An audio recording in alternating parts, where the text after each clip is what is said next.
Grace Martawan Romo. Saya dari Universitas Mikroskill. Di sini saya mau mencari Romo tentang kerukunan agama yang ada di Indonesia. Oke, baik. Di sini saya bersama narasumber saya dengan tokoh agama Katolik, yaitu Romo Agung. Baik, saya akan memberikan 5 pertanyaan. Yang pertama, bagaimana pendapat Romo mengenai kerukunan umat beragama secara keseluruhan di Indonesia? Menurut pendapat Romo, dari skala 10 sampai 100, sudahkah kerukunan antar agama di Indonesia tercapai dengan baik? Dan bagaimana kondisi kerukunan khususnya agama Romo dengan agama lain di Indonesia? Ya, yang pasti kalau kita perhatikan berkaitan dengan Gereja Katolik pasti meningkatkan terus usaha untuk mengadakan dialog dengan berbagai macam agama, yaitu Islam ataupun dari gereja-gereja yang lain, ataupun Hindu ataupun Buddha, senantiasa ditingkatkan.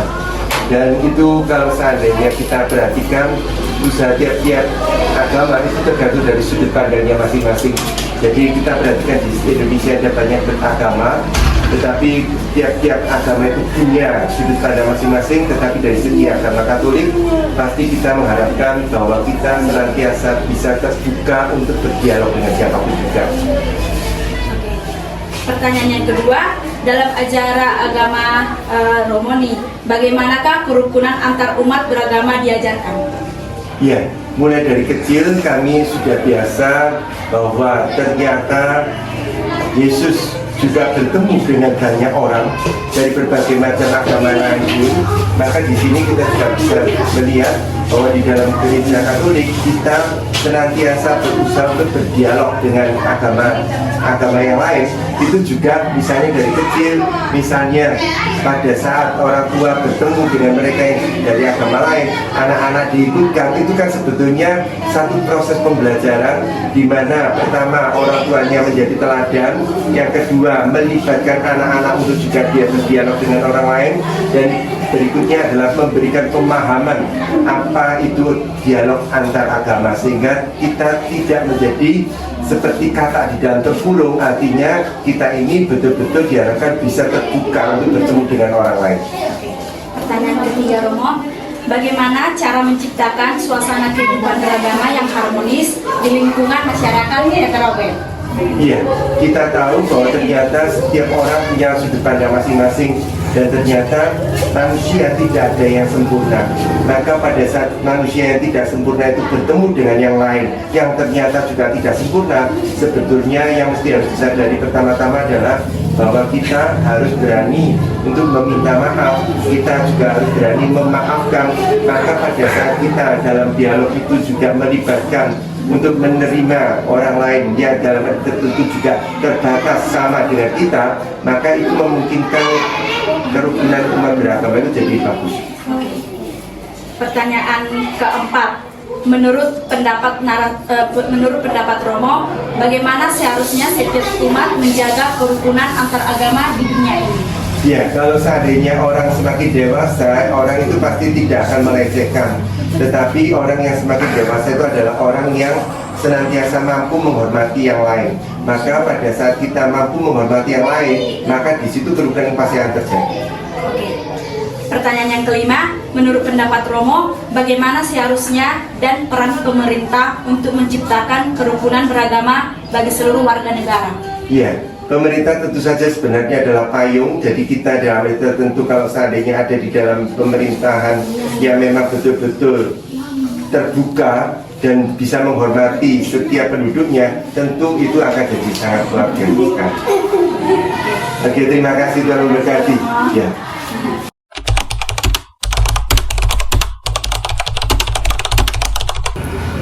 Baik, di sini saya bersama narasumber dengan Pak Ustadz Haji Hadinur ya Pak. Nah, di sini ada pertanyaan seputar kerukunan agama di Indonesia.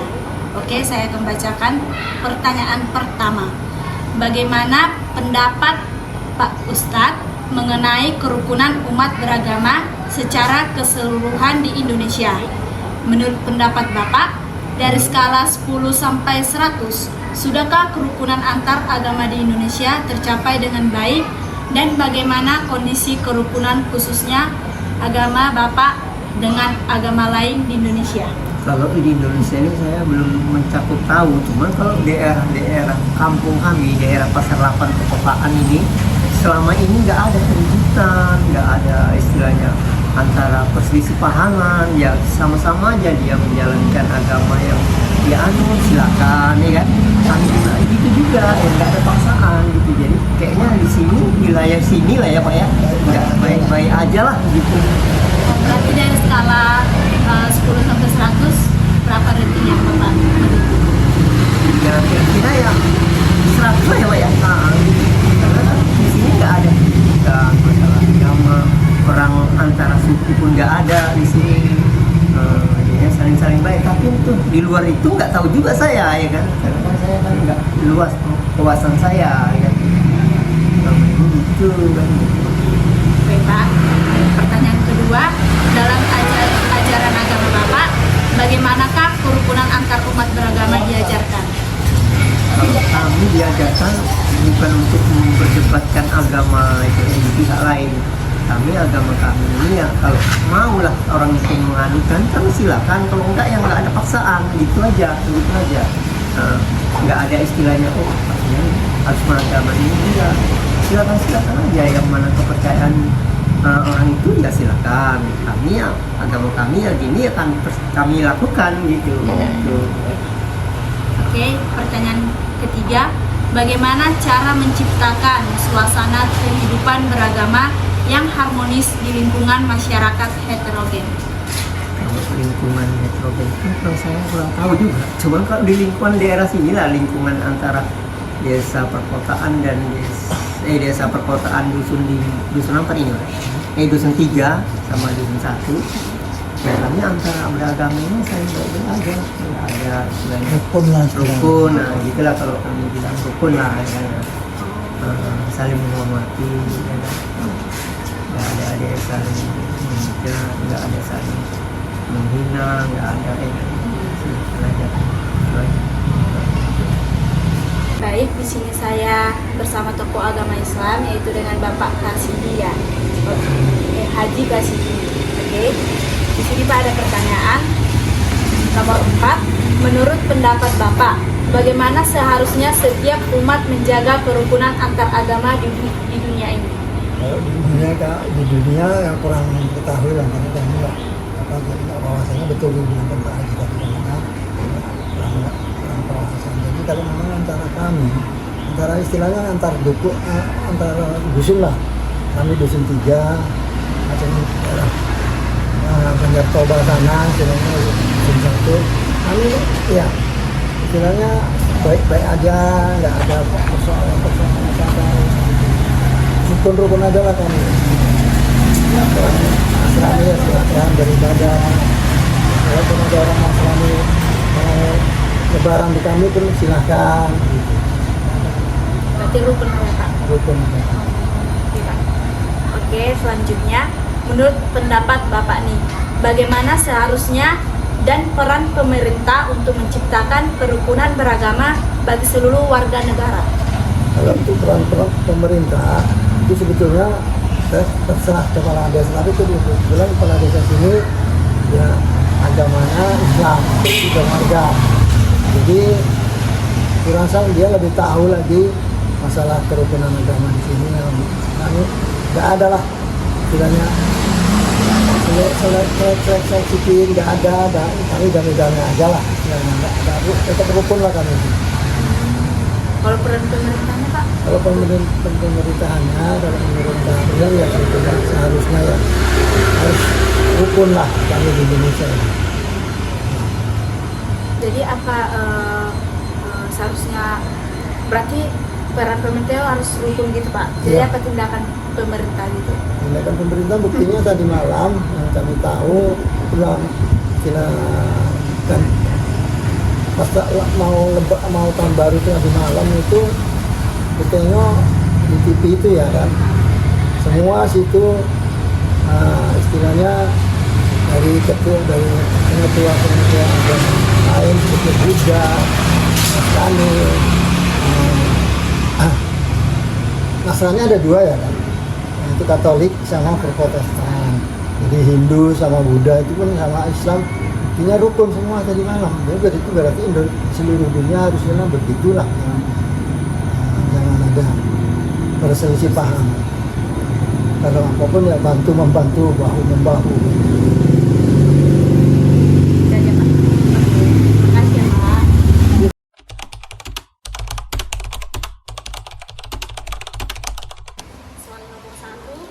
Bagaimana pendapat Inang mengenai kerukunan umat beragama secara keseluruhan di Indonesia?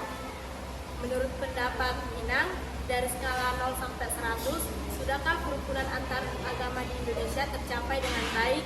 Dan bagaimana kondisi kerukunan khususnya agama Inang dengan agama lain di Indonesia?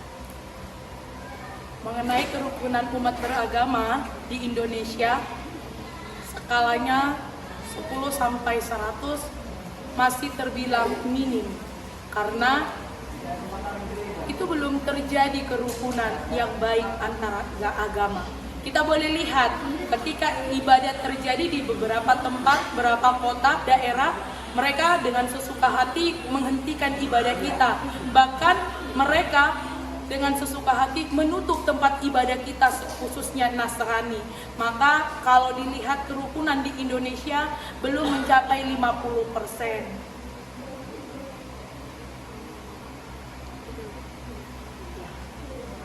Oke, pertanyaan yang kedua, dalam acara agama Inang Pendeta, bagaimanakah kerukunan antar umat beragama diajarkan? Dalam kita orang Kristen, kerukunan umat beragama itu terlihat dari kasih yang Tuhan Yesus ajarkan, bahwa apapun yang terjadi, mungkin kita terjadi selisih paham, selisih pendapat dan lain mungkin halnya, tetapi dengan kasih itu yang harus memperdamaikan kita. Kasih itu yang harus memberikan pengampunan dan kesatuan dengan kita. Jadi menurut saya seharusnya dengan kerukunan berbeda-beda agama, dengan kasih yang diajarkan di dalam ajaran agama Kristen, justru harus mempererat. Walaupun kita berbeda agama, tapi kita harus saling mengasihi, harus saling toleransi, harus saling menghargai satu dengan yang lainnya umat beragama. Itu menurut ajaran agama yang saya percayai. Oke, pertanyaan yang ketiga, bagaimana cara menciptakan suasana kehidupan beragama yang harmonis di lingkungan masyarakat heterogen? Cara menciptakan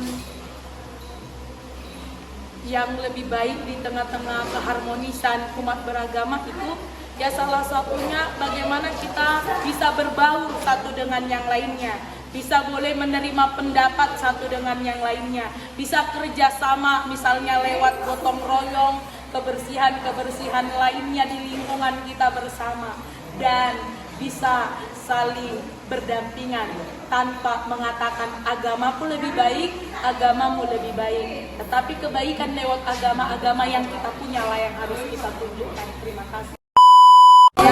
Risma tahu, saya mau mewawancarai Amang tentang pertanyaan seputaran kerukunan agama di Indonesia.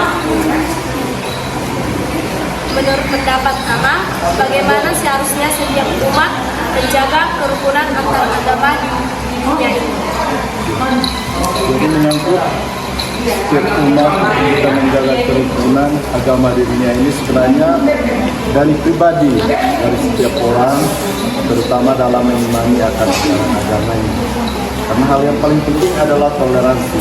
Cuma yang kita lihat kenyataan secara global di dunia ini masih banyak umat yang belum menjalankan toleransi. Contohnya kita di Indonesia, pemerintah, undang-undang kita sudah mengajarkan untuk ada toleransi, cuma praktiknya belum. Jadi sebenarnya yang dirangkas ini adalah peranan kita, terutama sebagai warga negara, bagaimana kita bisa menjalankan toleransi itu.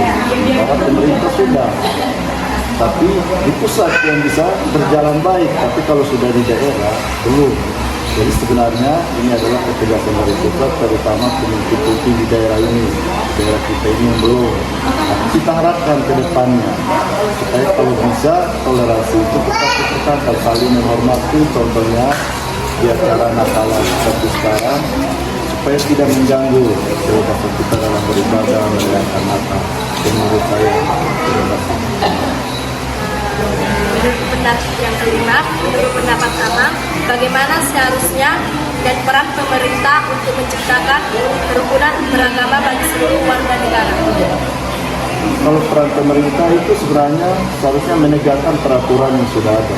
Kalau kita lihat di negara kita, peraturannya memang bagus sudah dari pusat. Cuma sampai ke daerah, diterapkan di daerah ini belum.